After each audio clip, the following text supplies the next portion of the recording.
The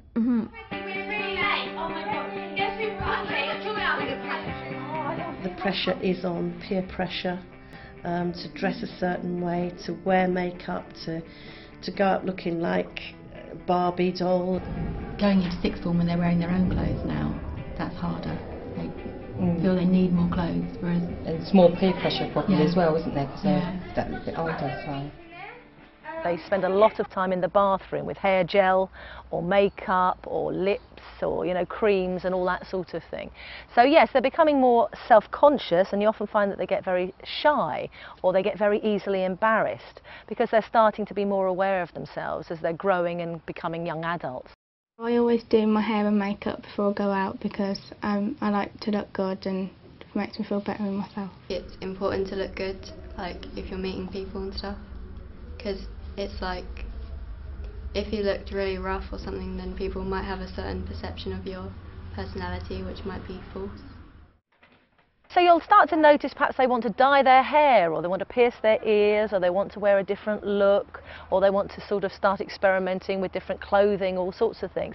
I think everyone wants to be really slim and feel good and look good in themselves, and I think the whole like, oh, I want big boobs and skinny tummy and stuff, and then yeah, that's a lot of what girls worry about these days.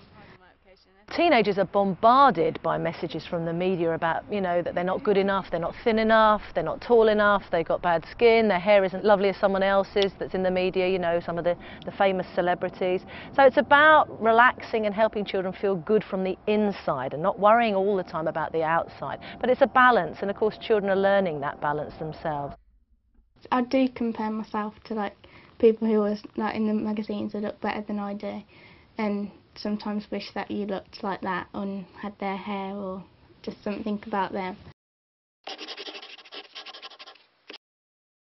Teenagers are very sensitive, so teasing is something that you should be very careful about because they can take it the wrong way. Compliment your children if you can. Always look for something to praise because children really need that. Rather than being negative, if you can find something positive, then that's much better for kids. Going out with my mum, that's for sure. When she's going out and stuff, she'll ask me if how I think she looks, and it seems to matter to her that I have an opinion.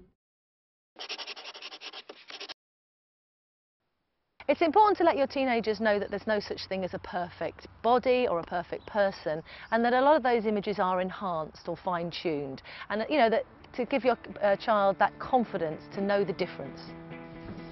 And sometimes teenagers won't always want to talk to you when you want them to talk to you. So they may come and sit on the end of your bed at 11 o'clock at night when you've gone to bed with a good book and some cocoa. But a wise parent puts the book down and listens and chats with their child when they want to chat and talk to them.